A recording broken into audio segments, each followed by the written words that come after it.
Hey guys, and welcome to a brand new series to the account. Welcome to my brand new Runescape free account. In terms of this series, what we're looking to do is go back to the origins of playing RuneScape and to play RuneScape properly. Now, with the 2026 update of removing Treasure Hunter, the accessibility of getting lamps, stars, and bonus XP to really push and upgrade your stats incredibly quickly has now gone.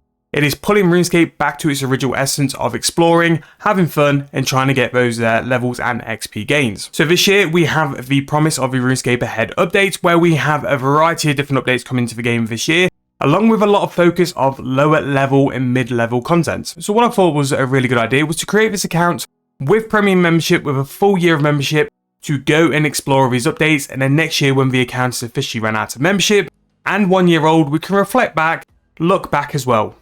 Now, I know that a lot of players are coming back for the game, and hopefully with me doing this, it can help you guys sort of play along if you wanted to, and explore along with me to all of the sort of lower and mid-level stuff in the game. And then who knows, depending on how well we progress the account, we can look at some of the high content stuff towards the end of the year, and maybe some of that high level Havenheim updates. So with the account being brand new, obviously we need to do some money making, we need to do some quests, leveling the stats up as well. It's going to be a whole level of exploration, which this is the first time I've had an account where I don't have to just go and money make. I can go and explore and actually have a little bit of fun, which isn't money making on the account as well. So I really hope you guys are looking forward to it. If you are, please, as always, support the channel, support the series. Please keep liking the videos, subscribe to the channel. We are still through our subathon at the minute as well. So if you don't know what that is, go and check on the homepage. It'll be there for you guys to go and check out as well. Basically, every 25 subs for now until the end of Feb is going to be a extra double upload, which will probably include this character here. So this is pretty much where we're going to get started now. Again, any suggestions you guys want me to do in terms of content, any things you think which can improve my training or make things better for the account, as always, go and make sure to drop in the comment section below. Let's keep those comment sections thriving with the suggestions of what to do forward, and we can all have a nice little chat on how to progress the account, and it will help as well a lot of people looking at these videos to get a little bit of help and a little bit of guidance as well. However, that is pretty much it. I need to go and put membership on the account now, and then we're going to go and jump over to the big World 92. And if you guys ever see me on World 92 sort of jumping around, flying around, quests, money making or whatever, make sure to say hello and let me know what you guys think of the series as well. But let's go and jump over, get the membership, and let's go and begin the journey for 2026. So one of the important things I like to do before getting started with an account is getting the layout set up. Now, a few things I just wanted to go through because I don't know if people widely know how to change things like here. When you first log in, you have 2 action bars, which you can have up to 4 if you wanted to. Just for simplicity, and because I'm only going to focus on one combat style to start with, and we're not going to do any high tier PVM. If you wanted to change that and either display more action bars or get rid of action bars, all you need to do is to click on your settings, go to gameplay, go to the action bar, and if you scroll down a little bit here, you can go to the display additional action bars. So as you can see here, the first one is set to action bar 5. I'm just going to bar not displayed, and it will get rid of that, which is really, really nice. And then there's some other little things as well, which is very nice to add in as well. You can go through your combat mode, whether you want it to be legacy, which is basically the old style, very similar to old school. Or if you want to do the full manual where you're activating all the abilities by yourself. Me personally, Revolution is a very nice mode. It gives you the ability to where you can auto trigger your attacks. You set them in a layout of what you want to do first, and then you can pick out what you want to do.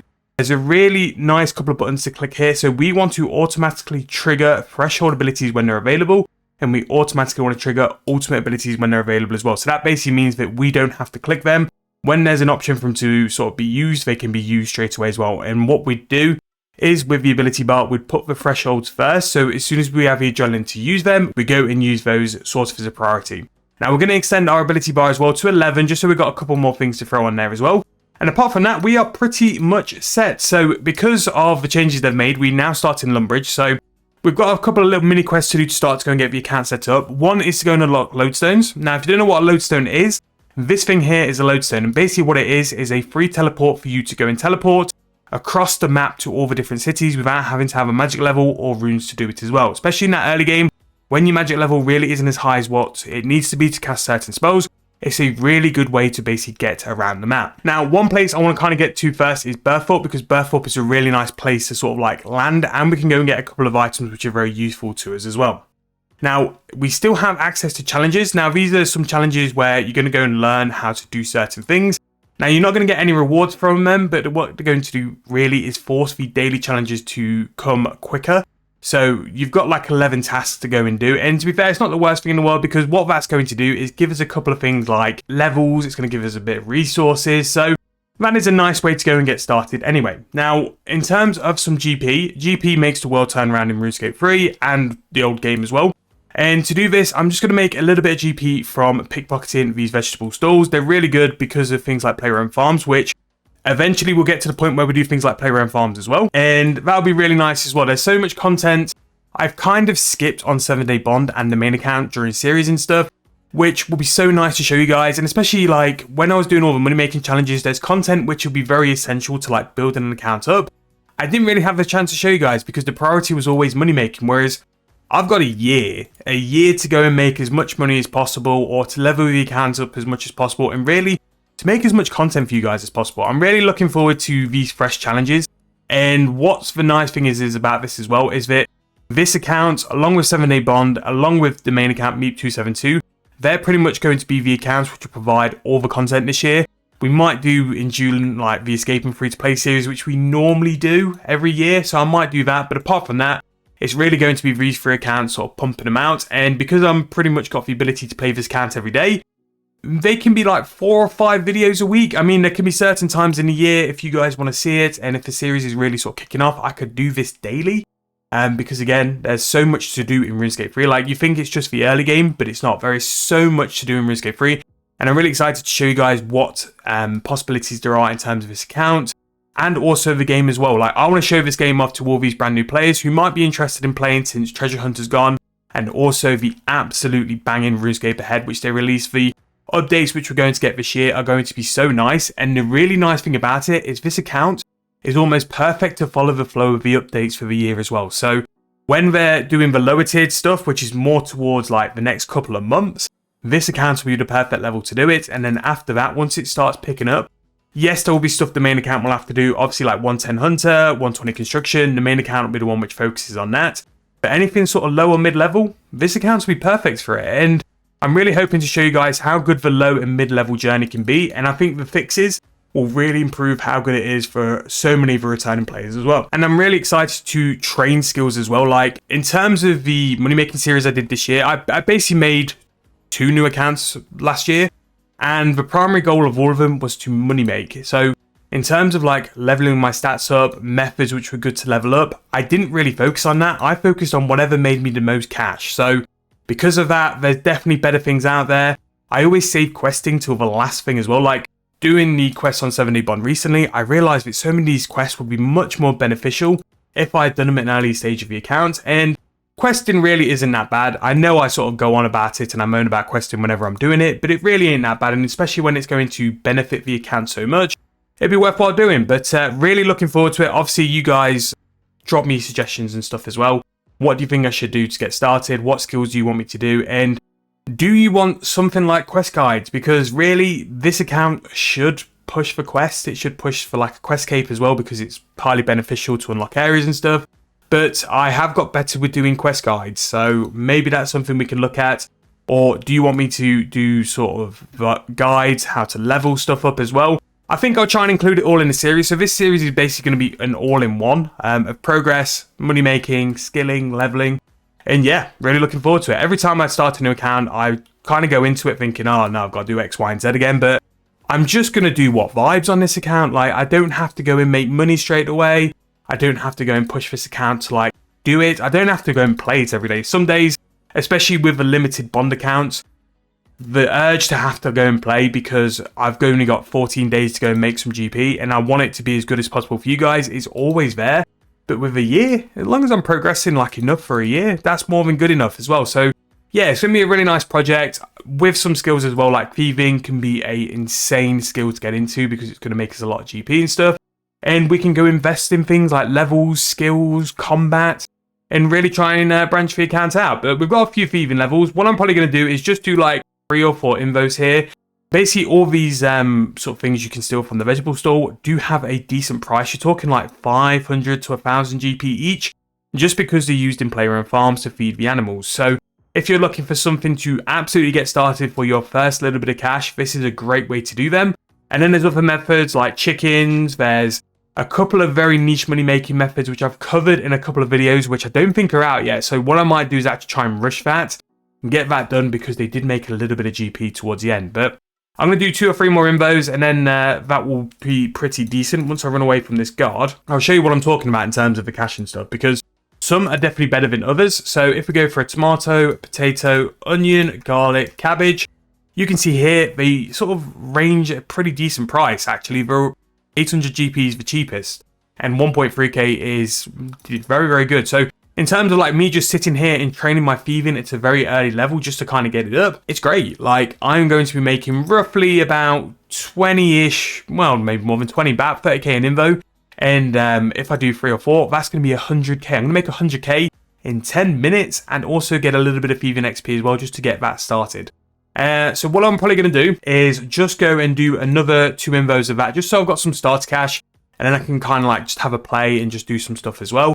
And then I'm going to have a little bit of a walk around, basically going unlock Draenor, Falador, Tavali, and then Burthorpe as well. Going to get a Wicked Hood, and then the Wicked Hood is then going to teleport me to the Air Altar.